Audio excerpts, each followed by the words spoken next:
Good afternoon, good evening, good morning, wherever in the world you are. Folks, it is time for another Mango Reacts to VaatiVidya's amazing lore. Now, folks, today's video is about the Golden Order. Yesterday was Death's Kindred. Today is the Golden Order.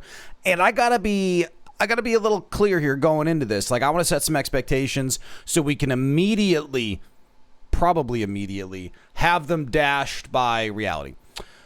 First things first, I think the Crucible Knights will be covered in this. The Crucible Knights are awesome. I want a whole video on just the Crucible Knights, and I want more Crucible Knights than there are, because their chimeric abilities, or their ashes, the magic they use, the transmutations are super cool, and honestly, I think there should have been a general Crucible, not Godfrey, he's boring. There the comments go blowing. Or lose the best fight. I will fight you. No, that's not the point. That's not the point. The point is, I would have loved a Crucible Knight that had like 3 phases and went through multiple transmutations, because it'd been awesome. But anyway, the Crucible Knights are some of my favorite enemies in this entire game. I'm really excited for them to get a lot of screen time in this, because I think they do. I don't know that they do. But other than that, I don't... Like, who are the other Golden Order bosses, like, that are specifically Golden Order? Because, I mean, the minor Erdtree things could be, just by virtue of the Erdtree. I don't know that they're really tied to the Golden Order. Crucible Knights, certainly, by virtue of Godfrey. There are the Tree Sentinel assholes. God, they're mean, and they hit really hard, but they're probably on there. Who else? Maybe those giant, the giant guys who shoot us with arrows, around Lendel, those giant bosses. They have the shovels, too. They're not shovels. They're stabby things. That's not better. Coffee. Making people sound smart since forever. Drink it before recording. Ah. Do I sound smarter? Oh, I don't feel smarter. Okay, folks, let's dive into it. I have been really excited about this video ever since the comments pointed out what it was about, because I didn't fully understand it, and now I'm excited about it. So, let's get started. Enslaved by it. Many of Elden Ring's bosses serve Marika's Golden Order in some shape or form, whether they're loyal to it or serve her. Enslaved by it. So let's discuss all of these bosses. They knew what they were doing when they did that. Had even come to the lands between.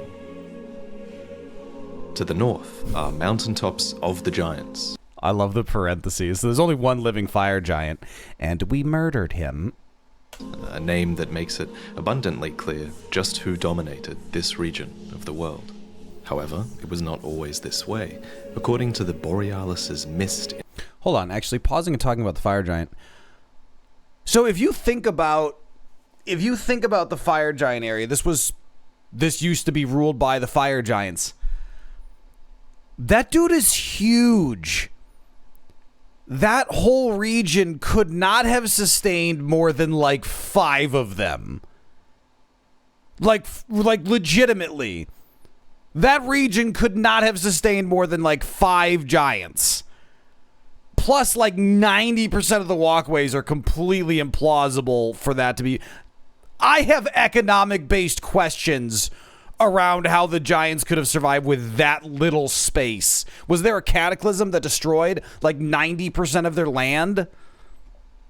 Okay, back to focusing on the topic at hand. Which, by the way, Borealis was my favorite dragon fight. Incantation. The ice dragons were once lords of the mountaintops long ago. Okay, pausing here again, because I have to go on this rant.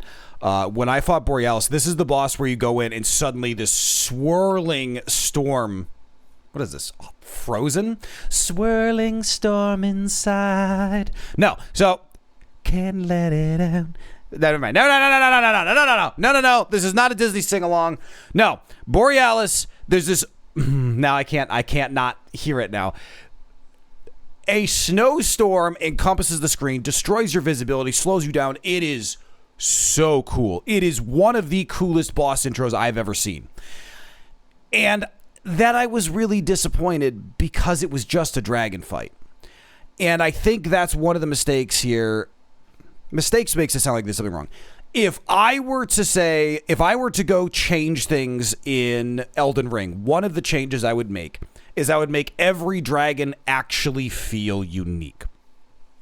So Agil is the first dragon you meet ostensibly. He's in the swamps very early on. You can literally sprint to him and fight him once you get Torrent.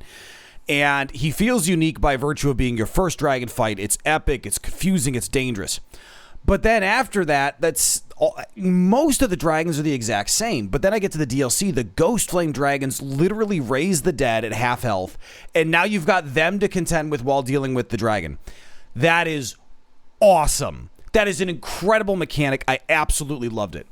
Borealis has this amazing intro. I wish it stayed. I wish visibility stayed fucked. I don't care how many times I die to him sweeping overhead because I can't see him. That is exactly how a frost dragon would fight. It would have been so cool. It would have been so cool. It would have been the best boss fight in this entire game. I would love to watch speedrunners do it going like, let's flip the coin. Like, it would have been awesome. Okay, rant complete. I'll post a whole video later about every dragon and how I would have modified them. Until they were defeated by the fire giants and chased from the peak. And perched upon this peak stands an enormous forge. Interestingly, the chain rings of this forge depict dragons, which might be a reference to the dragons that one... Note, or serpents. I'm gonna start doing that. Oh my god, it's a dragon or serpent. It's dwelled here, and while I don't think we can say for sure who built this forge, the art of smithing is said to have originated among the giants, and the craft was even once considered divine. So pausing here again briefly. Again, the physicality, the geography. It's not geography, but how are the fire giants using this brazier? Where are they standing? Like, how are they interacting with this? Like, I realized the height isn't the same you'd expect, because even though he's crazy tall, it's only half that high because he's got that second eyeball. It's a thing. But I can't see it. Like, so it seems likely that at the very least they made good use of this fire. Sparks from this forge would fall down and fertilize the smoldering flowers that bloomed upon the mountaintops, and it seems like it was a pretty crucial part of life in this region. I am always a sucker for picking up herbs, things like that in games. Can we talk about Elden Ring's item crafting? Because I don't want to get accused of blasphemy, but it mostly felt useless. Like, it felt pretty mostly like this was not worth the time. I'm going to get so much hate for that. I felt like the item crafting was so... not laborious, because it's simple. You just do it. You know, it's not like Skyrim where you have to like go to a shop and use the alchemy table. But it felt almost, you know what? It felt complicated without purpose. Like, it's just, here's a whole bunch of stuff. Maybe it's useful. And maybe that's what makes it useful, is that, well, you kind of just got to pick out what's useful. And then, God forbid, you know, you're fighting Godskin on New Game +6 or whatever. Like, you have to put them to sleep or whatever. I mean, maybe, but I don't know. I think item crafting's the area. Like, I made my fire potions and I made knives early on just for a couple, like, bird pulls and Stormveiled so I could fight one-on-one instead of 1v the entire goddamn murder of Bladed Crows, which is a great rock band, by the way. But otherwise, I didn't really. I don't know. Let me know. Do you agree? Was item crafting overbloated, or have I fundamentally missed part of the experience? The most ancient giants here were called fire giants, and according to the Burn O Flame incantation, they have long held a solitary curse to serve as keepers of the flame for eternity. Now, traditionally, in From Software games, curses are the domain of the gods, and indeed, the fire giants are cited to have borrowed power from one such god, who is represented here by a single large red eye. This god is called a god of the flame, and it's believed to be able to inhabit fire itself, as well as the bodies of the fire giants who worshipped it. The giants shared borders with the astrologers, who, according to their legendary Sword of Night and Flame, established themselves in the mountain. The Sword of Night and Flame has been a source material for like 4 of these videos. Just like let it sink in just how much that blade is everywhere. Tops and considered the fire giants their neighbors. The relationship here is implied to be friendly, even collaborative maybe, as the sword does combine the power of both flame and the power of the primeval current that's glimpsed within the night sky. The sword would go on to become a treasure of the Carrion royal family, and the Carrions themselves are likely descendants of the astrologers. Generations later, these Carrion royals would call upon their old giant allies for aid, but we'll get to that in a moment. The fire giants also had another neighbor, with whom relations were not so amicable.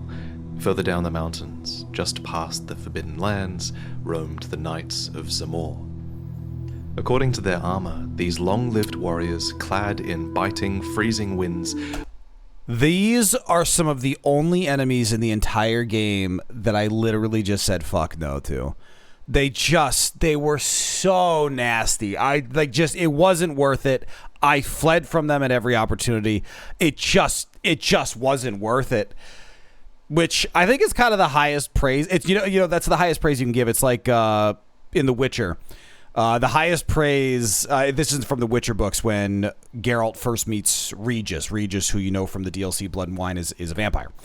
And Geralt says price wasn't worth it, the price isn't worth it, which is like for a contract monster hunter, the highest praise you can give is it's not worth the price, because that's just how goddamn dangerous they are. I would not accept a contract on these things. They just suck. They're unpredictable. They're powerful. They're fast. They're frost everywhere. Blah.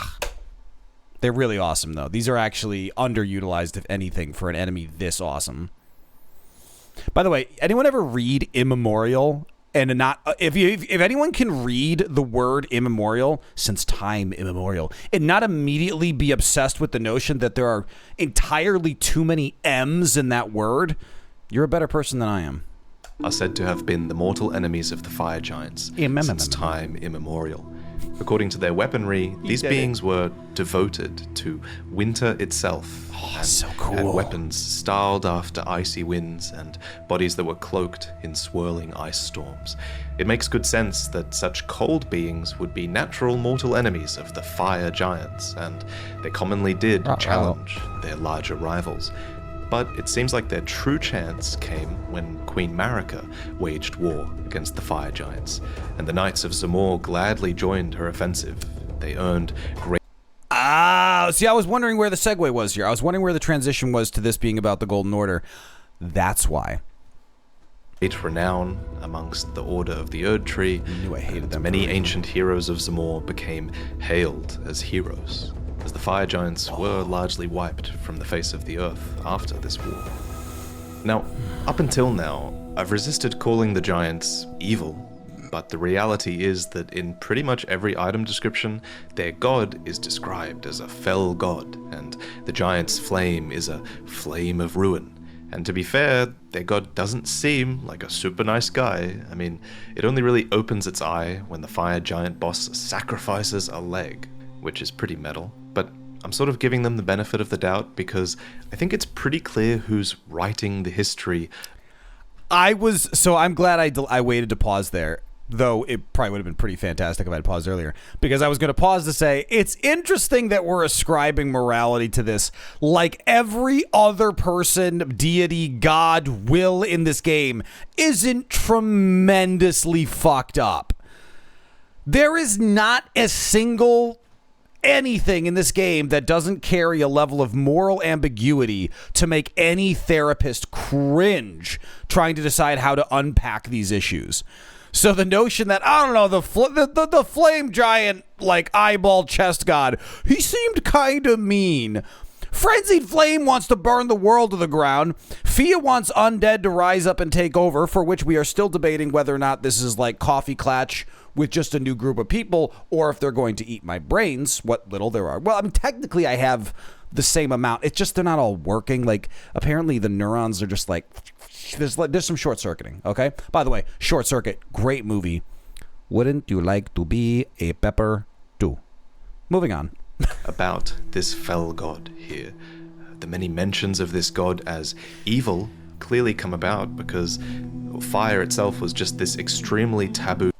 Briefly tying back to the actual point of that, history is written by the victor. And so Vaati's point is one that I take very well, and I strongly advocate for as well, which is who's telling the story. And I think Elden Ring does a very good job of telling history like fact, but telling history, but you can tell that there is a source. And so there's fact, and then there's history written from one perspective. And a lot of games, understandably, like I'm not criticizing this, but a lot of games present knowledge to you, and it's a lore dump. It's fact. Like, so I have to think about this all the time when I dungeon master, when I DM and I write stories. Am I lore dumping details and facts that they need to understand, or am I giving them information from one perspective and teaching them to kind of start to look for different perspectives? And the best role-playing games will do this. And Elden Ring, the thing is, Elden Ring does it very subtly. They don't tell you you're making decisions. They don't tell you these things are happening. And so I had to change the way my brain was thinking, because I remember complaining about this early on. Like, not like a serious, this is rah, but like, I don't understand if I'm making a choice here.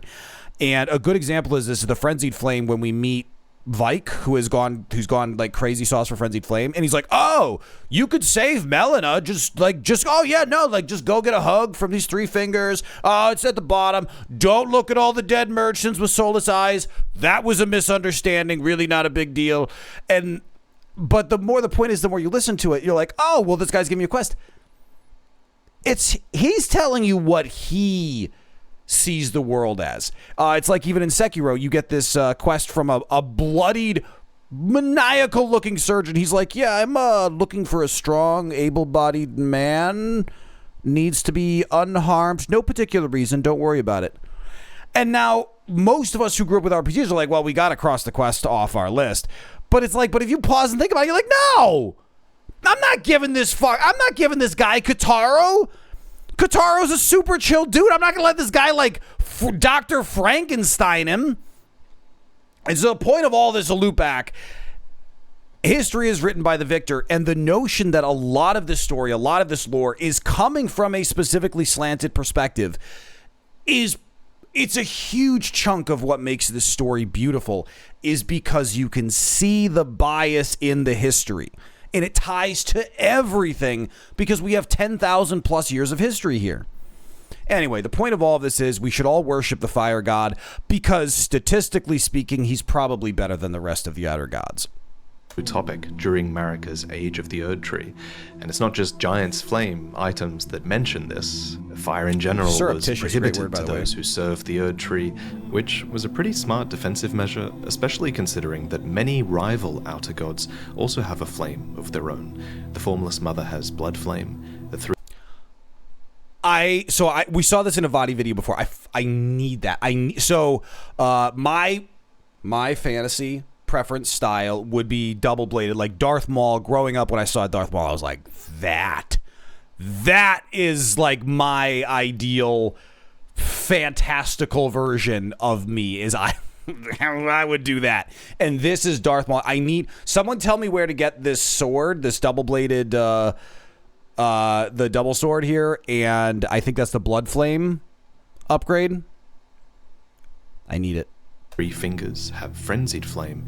The outer god of death has Ghost Flame, but Giant's Flame in particular was capable of burning the Erdtree, and that is a fact that clearly inspired the inevitable war with the giants. Sorry, pausing again. What? the fire giants were capable of burning the Erdtree, and so the question is, first of all, why'd the one survive? I'm guessing he's loyal or something. I don't fucking know. Why not destroy the brazier? Like why leave the kindling that can destroy your tree? You won the war. Maybe that's answered here. I don't know, but that seems suspicious. Maybe they couldn't destroy it. No, but it's got a huge chip in the handle. Oh, maybe it was like a chip in the handle from incredible power, but it recoiled, and they were like, maybe we can't break that. That'd be cool. Like, like Gimli trying to destroy the ring. So the giants were deemed mortal enemies of the Erdtree, and they allegedly desolated nature, triggered avalanches, and whipped up storms of flame with their roars. Clearly, those who served the Erdtree were afraid, and perhaps rightfully so. Perhaps? And so, led by Lord Godfrey, the forces of the Erdtree went to war. Led by the Godfrey. The fire giants borrowed from the power of the Fell God to fight against the Erdtree, but were defeated nonetheless. Yeah, according to the Burn O' Flame incantation, this released the fire giants from their curse to serve as keepers of the flame, all except one, who the Fell God still hides within. And upon realizing that the giant's flame would never die, Marika left this last giant alive, knowing it was bound to protect the flame for all eternity, and thus leaving it cursed to protect the flame from someone like us. So she left it there knowing it was tethered, knowing it had to be there, knowing it couldn't do anything except be a guard for the frenzied flame, and she sure as shit wasn't going to leave Godfrey there, so that works out just as well. I still think destroy the thing, but okay, here we go. That answers it. In addition to the Knights of Zamor, many lesser giants were also roped into the war against the fire giants. These lesser giants are called trolls, and are confirmed to be a race that is descended from the giants. This relationship is clearer at the mountaintops, where the trolls here still cast giant's flame incantations. Troll hammers were even once used as ancient ceremonial smithing tools. Thus, it seems evident that the trolls and the fire giants coexisted for a time, and then fell further and further apart. Because while some trolls are assumedly still fire giants at heart, many now are not. In fact, at the heart of most trolls is nothing. There's this suspicious hollow here, almost as if something has been ripped out of their I've been wondering about this, and I haven't voiced this in a single stream, a single VOD ever. Why are they missing, like, the stuff? Let's find out. Torso. And when you consider what's upon the torso of the last remaining fire giant, the truth becomes... Oh! That's actually super fucking cool!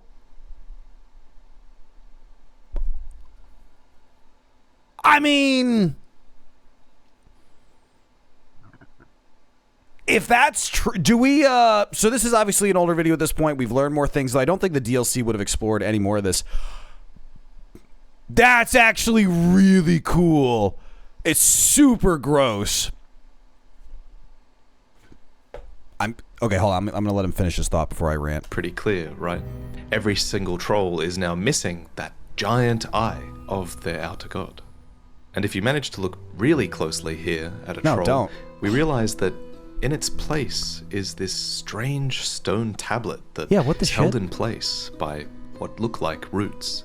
As pointed out by Quelaag, these rooted tablets are very reminiscent of the rooted shackles that were created to bind the Omen twins, Mohg and Morgoth, which might suggest that the trolls are also being shackled or suppressed by Marika in some way. This is just speculation, of course, but Marika does have this suspicious set of stone tablets in her chambers. Yeah. I think it's a good theory, for sure. A sword gravestone in the mountaintops elaborates further on the troll's role in the War of the Giants. Here, champions... Yeah, so I remember the troll's betrayal here. The idea of them being intentionally tethered with the stone tablets, though, the eye removed so they can't be influenced by this outer god, that's kind of crazy. Like, I'm not sure that anatomically it fully works. Like, if I'm trying to picture the trolls next to the fire giant in terms of, like, where the nose and eye and mouth and like crazy shit are, Like, I'm not sure it fully works. But speculation-wise, that's really good. I wonder if anyone's done a drawing or like recreation of the trolls as if they were still like kind of that diminutive fire giant form with all their pieces intact. This is cool. This is really cool. Battled, and allegedly the trolls betrayed. But what was the nature allegedly of this betrayal? Did these lesser giants resent their larger kin? Or did Marika force this betrayal in some way with the stone shackles? I think that's largely up to you guys. But whatever the case... So historically speaking, the answer is both. And so again, this is my speculation just based on all of the perspectives I bring to the table, not an understanding of what Elden Ring lore was meant to be. So historically, something like this, especially when you can't put together the pieces, like Occam's razor, the simplest explanation is usually the correct one. And when it comes to something like this, the smaller giants, like across the history of every, culture, not every, but almost every culture, is that the people with power are the ones in power, whether that's physical strength, intelligence, like whatever, that's just how it works. And so the notion that these smaller giants were just like treated like wonderful little siblings, to say nothing of the fact that this is the Elden Ring world, is laughably ridiculous. Of course they were second-class citizens. They were subjugated, did menial tasks, all this. Of course there's resentment. And so their opportunity to betray would have been Marika, Godfrey, one of the Crucible Knights, whomever, making contact and being like, hey, we're coming.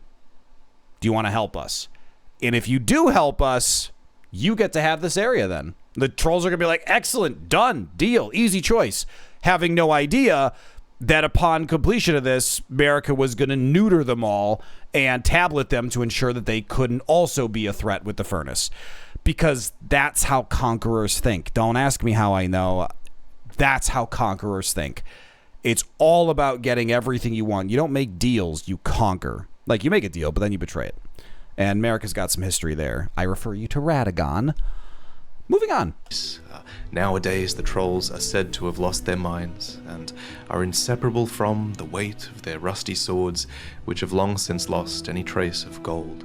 So, whether they carry coffins or mine down at the bedrock of the earth, their sad state brings to mind enslavement now, more than anything else. Brings to mind. That said, some trolls Feels literal. do seem to have a little bit more dignity, and these are the ones that fought against the Erdtree later on.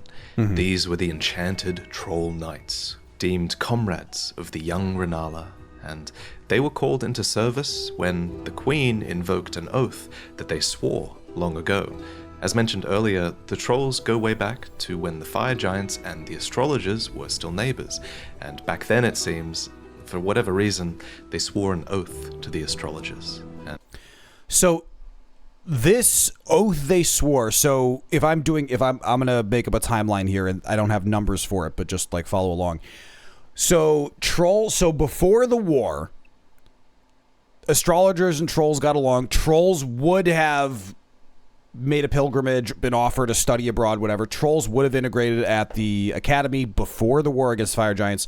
They would have been brought into the society to learn, because we've seen that they have these powers, but they still have everything ripped out. They still have the stone tablets.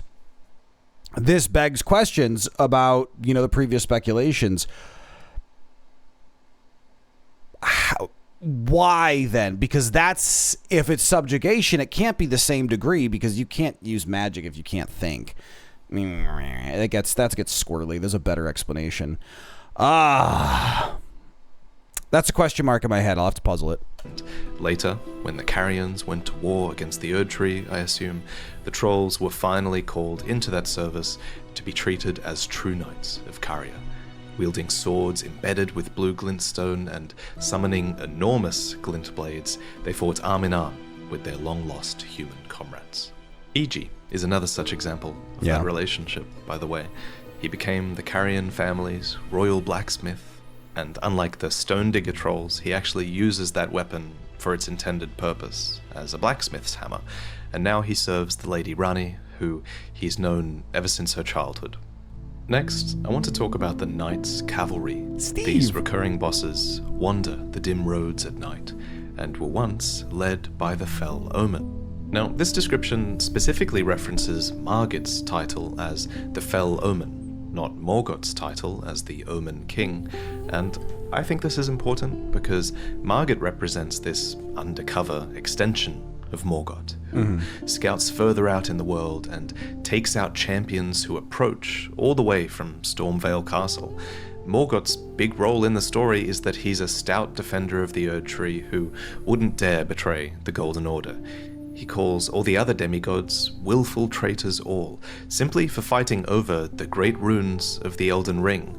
Even Radahn, who has a lot of signs of being quite loyal to the Golden Order, is called a traitor, simply because...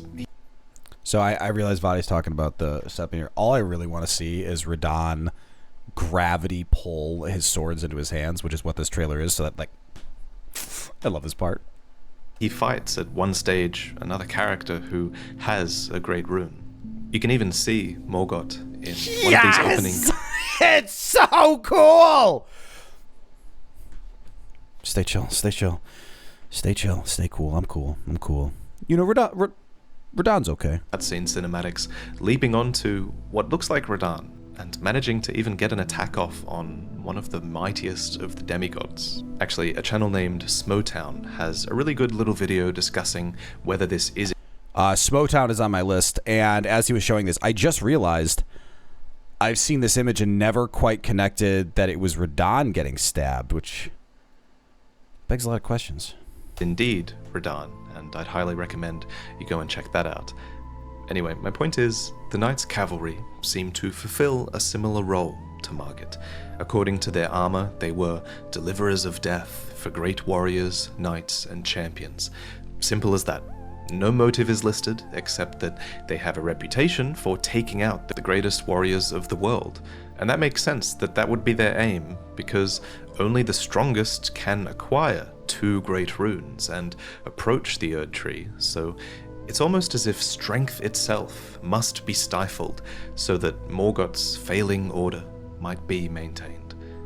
As for why Margit defends Stormvale, I like to think that he's fighting here because he recognizes that Godric is the weakest of the demigods who yet remains, so he's bolstering his strength in that sense and trying to maintain this unsteady stalemate. So comments have talked about this with me a lot in Demigods, as I've kind of talked about something like, what's the Morgoth-Margit deal? And I, like Vaati speculates here, and that's what a lot of the comments said. I completely agree. I think of Margit or Morgoth, whichever one. I cannot get those names straight. I think of the Omen King, the real one, as that sibling, like that older sibling who is just desperately trying to keep mom and dad's dream alive, the burger shop they open, like whatever. And it's just, they're stressed out of their mind. It's counterintuitive to their happiness to do what they're doing by virtue of the Omen King being, you know, an omen. He is cursed. People can't know that he is the one currently taking care of the Erdtree because they throw him out and rebel. So it's completely counter to his interest to do this, but he feels he has to do what he's trying to preserve the legacy. He's trying to keep the Erdtree and the Golden Order together. There's nobody fucking helping him because everyone's lost their goddamn minds. But he is so protective of it that these images of himself that he sent out, Margit or Morgoth, whichever one it is, I swear to God, I'm never going to get those right. Not intentionally anyway. Just flip the coin every time. Maybe I'll just call him Murgit.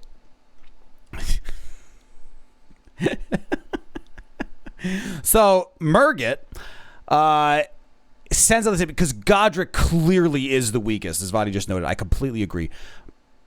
Godric is the weakest, and Murgit is doing 2 things. 1, he is trying to protect his brother, and 2, he's trying to protect the Great Rune. Like, those 2 can go hand in hand, and he can have feelings about both.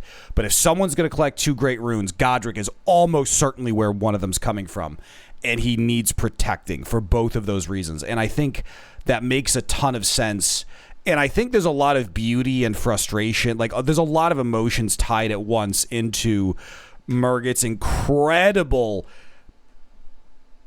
tug of war of a situation that makes no sense but simultaneously must be preserved. It's like Atlas holding up the sky, but instead of Atlas, it's Morgoth, and instead of the sky, it's the Golden Order. He doesn't want to do it, but he can't put it down. And it's this incredible juxtaposition. I think it's really well done. Having a strong defense is essentially the guiding principle of those who serve the Erdtree, especially as you get closer to the capital. There are numerous examples of this. The soldiers of Leyndell fight their battles defensively. The knights of Leyndell always put their shield before the sword. And Leyndell itself, the city, is built to withstand siege, with layers and layers of defensive measures built in. And the protective standard to which all defenders of the Erdtree aspire is that of the Tree Sentinels, whose order became the living rampart of the Erdtree, embellished with golden tree-crested armor and shields that can retaliate with bolts of light. They turn defense into offense, and that's the idea in Leyndell. Defense is the best offense, and the way this idea is presented is just such beautiful storytelling. So many characters in other areas of the lands between long to return to the blessed land of the Erdtree, and even for you it's this goal that looms over you the entire game. So the path is designed to repel everyone getting close. You know, the highway through Leonia has fallen apart, so you need to take this secret, waterlogged route up through the mountain. This was my favorite part of the game, by the way, finding this secret path through the mountains and infiltrating the Altus Plateau. And then when you finally get there, there are countless ballista and golem archers, and they're all positioned facing outwards. And finally, you even find a side entrance to Leyndell, and that is even guarded by a tree sentinel. And it's not just any tree sentinel. Yeah. This one is actually... It's the dragon lightning asshole. This dude like freaking one-shot me. But I completely agree with what Vaati's saying here. And it's one of the things I struggled with playing this game on stream is the blind playthrough of this game was like Elden Ring and Sekiro, as I'm nearing the end of Sekiro maybe, but playing both of these FromSoft games more than most RPGs I've played, like The Witcher 3 is one of my favorite games of all time. You can spoil story for Witcher 3. Don't be that person. But you could spoil story, and I'd be like, well, damn it, you spoiled the story. Even if it kind of probably is something I could have surmised. Witcher 3 isn't so much about plot twists as it is about having control over meaningful choices and seeing how the story goes. And it's not, I don't want to say it's predictable, but it's not gonna shock you. You can believe what happens. You could imagine the possible endings, and they're all there. And spoiling them would be a dick thing to do. But the world is a little more difficult to spoil because Witcher 3's exploration is a little more mathematical. There's loot and there's bounties and there's quests and there's things, but the world makes sense, but it doesn't shock you. Elden Ring, the world constantly shocks you. It's a challenge in its own right just to find out how the hell you get across this crumbling bridge. It's a challenge to find the tunnel that finally gets you through to the other section of the game. It's a challenge to discover that you have to, give this one item that, on thinking upon it, makes perfect sense that this character would want, and will then tell you, hey, here's a key that'll get you into Raya Lucaria. I'm mixing my metaphors at this point, but the point is, so much of this game, the exploration and discovery feels like the most genuine perspective of what explorers must have felt like, 200 years ago when the world was still unknown in a lot of ways. Walking new places and, making the maps and just figuring out what's around. But now imagine, as we're able to do this Elden Ring layer of magic and mystery.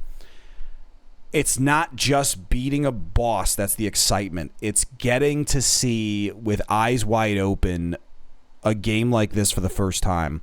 If anything, this is my PSA on please don't backseat during games like this if people choose to stream them.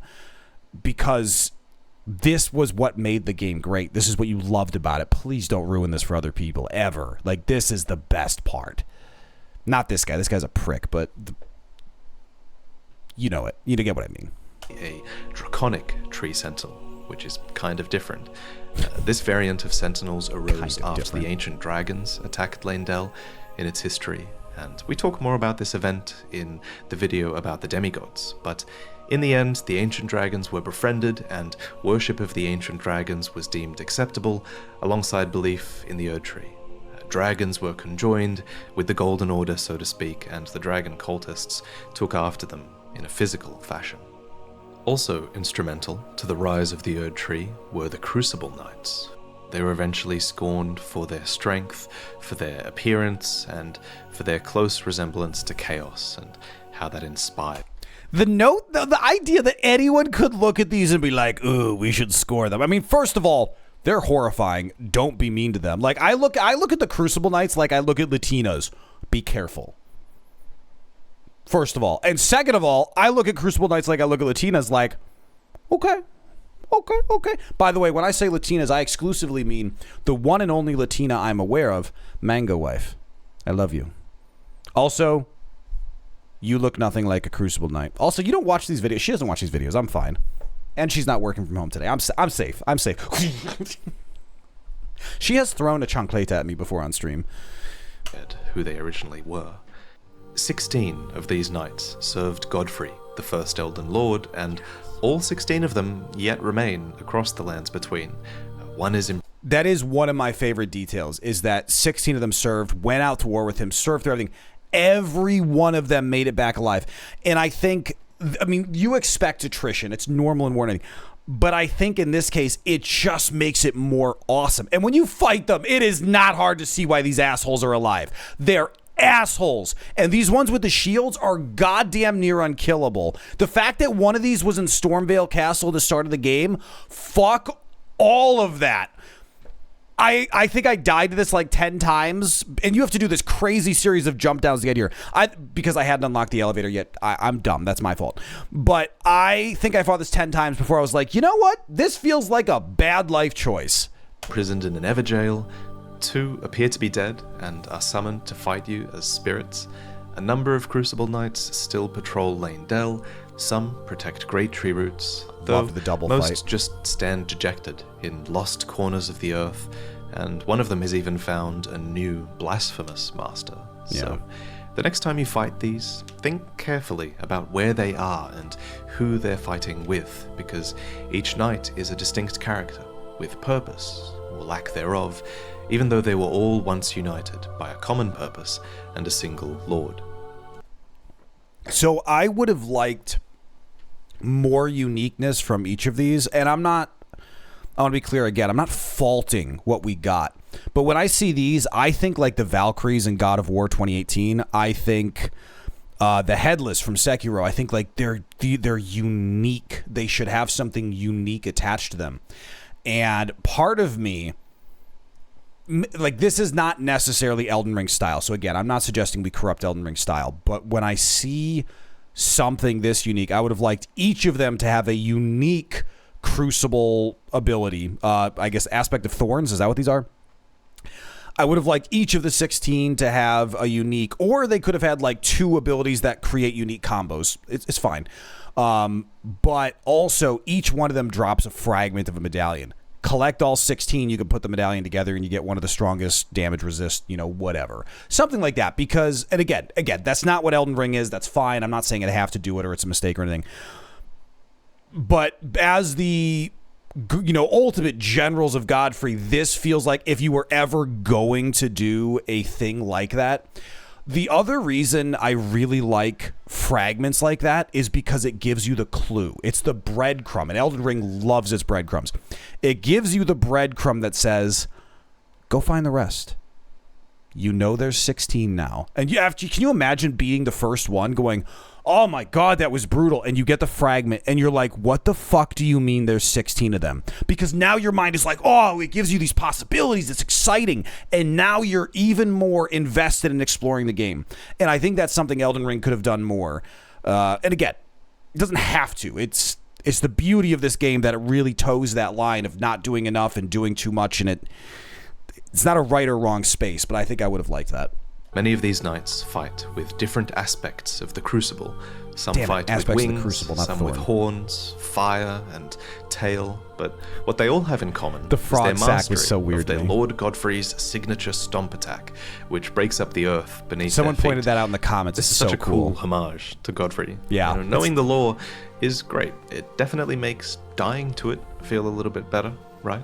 Anyway, I think it's important to remember that Godfrey and Godfrey doing that stomp did not cause me a lot of problems. Crucible Knights doing that stomp fucked me up so many times. Oh my god, was that problematic. his Crucible Knights existed in an age before the Erdtrees, an age with the Great Tree in its primordial form, back when there was this red-tinted crucible of life, and these were warriors who drew power from its chaos. Eventually, however, they were brought on board with That's not the order, right button. which is best exemplified not the right button by either. Godfrey being tamed by the Beast Regent. Can someone drop in the comments, like, please do not give me a paragraph of timeline because it'll break my brain. I really appreciate how detailed you all are. But for this question, very simply, when does the world start? Like 20,000 years ago, 30,000 years ago? When did America take over? 10,000, 15,000 years ago. When did the Erdtree appear? Because Vaati just said that they existed before the Erdtree, when during like the old tree. I'm just looking for the super big bullet points, because a lot of the times we go through these videos, I just like when we talk about something that happened, I'm trying to think of like the big milestones. It's almost like if you're on a road trip and it's a 16-hour road trip, like there's the big milestones, that just kind of give you an idea of where you are. And I just get lost in the timeline of this sometimes. So like super simple, like tops 5 to 10 bullet points timeline would be so helpful. I just gave myself like an hour of homework reading those comments. Thanks in advance. Upon his back. There are two types of ornamentation that the Crucible Knights can have. There's axe ornamentation, which is worn by Crucible Knight Ordovus and his men, and I think the axe is a bit of a homage to Godfrey again. And then there are some knights that have Great Tree ornamentation, and these are displayed by the Knight Soluria and her men, which is of course a reference to the Great Tree itself. And I'd like to quickly how many Crucible Knights? We know 16. How many Crucible Knights are in the base Elden Ring? Because remember, we know there are Crucible Knights. There's at least one who has the Centaur aspect of Crucible, which is so cool. There's at least one Crucible Knight in the DLC. I'm blanking on her name. Fiona? Might be Fiona. It's something like that, but she was awesome. So I'm actually curious. I don't think I've counted how many are in the base Elden Ring, or if this 16 is no longer correct because it's actually more thanks to the DLC. So let me know. Talk about the Great Tree. In one of my first lore videos, I proposed that there was a Great Tree that must have existed before the Erdtree, and that the Erdtree might have even replaced this Great Tree. This was based on the English root resin item description, which has the word Great Tree capitalized and as one word, which certainly makes you think that it's a distinct tree, right? The line is, the roots of the Great Tree once linked to those of the Erdtree, which is a line that seems to clearly set up that these are two separate trees. Except the Japanese translation doesn't say that. The Japanese translation says, these roots are said to have once been connected to the Golden Tree. It does mention the Great Tree earlier, but it seems to just be referencing the Erdtree as that Great Tree, because it is a really big tree.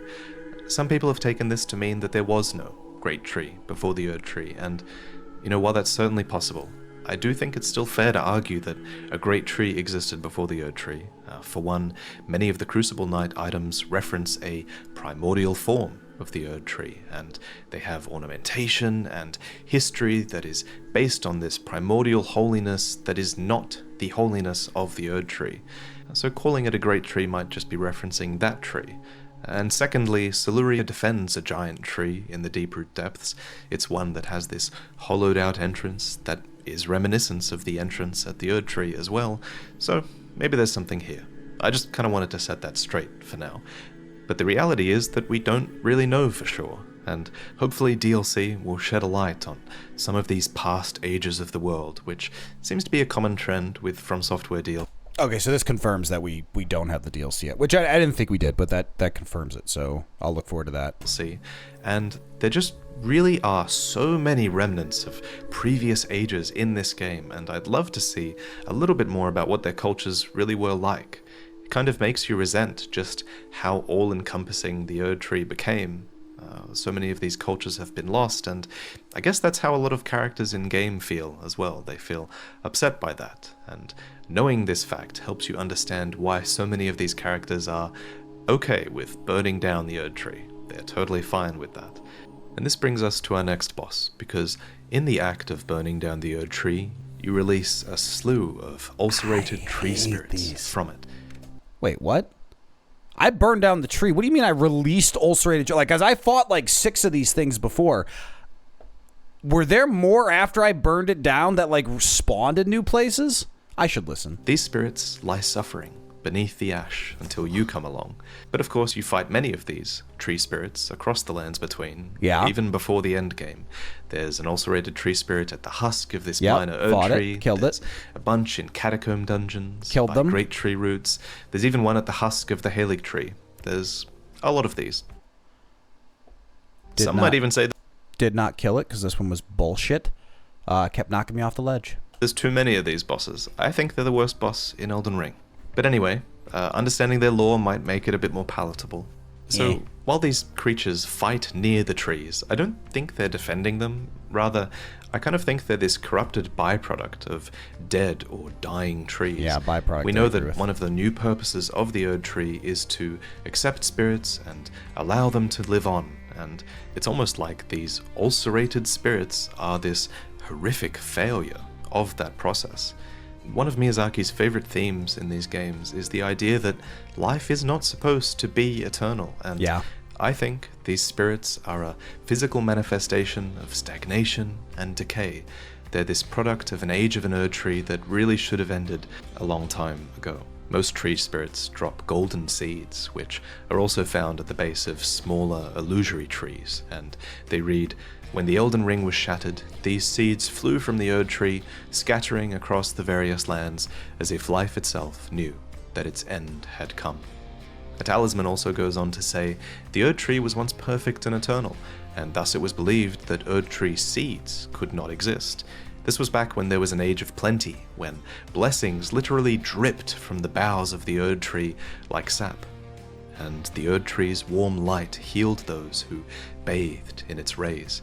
The Erdtree flourished with abundance, yet it was only for a fleeting moment. Such is the course of all life.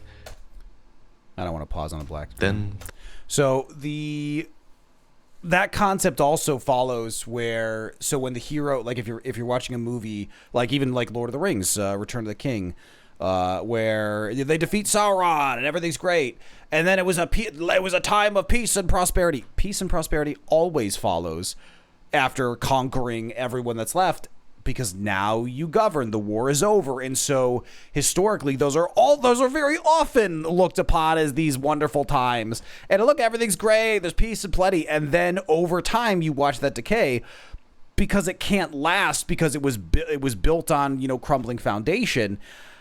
It was built on short-sightedness. It's one of the most common economic issues everywhere. Like you can look at any government you live in, wherever in the world you're watching this, and look at the problems your country has, and more likely than not, they're the result of short-sighted, planning. It's always what it is. Everything's great until the bill comes due, and then things start, struggling. The leaves began to fall, and as you know from the introduction and the endings, the fallen leaves tell a story. The story is that the Erdtree was withering. Scattered across the lands between are minor Erdtrees, where you go to collect crystal tears.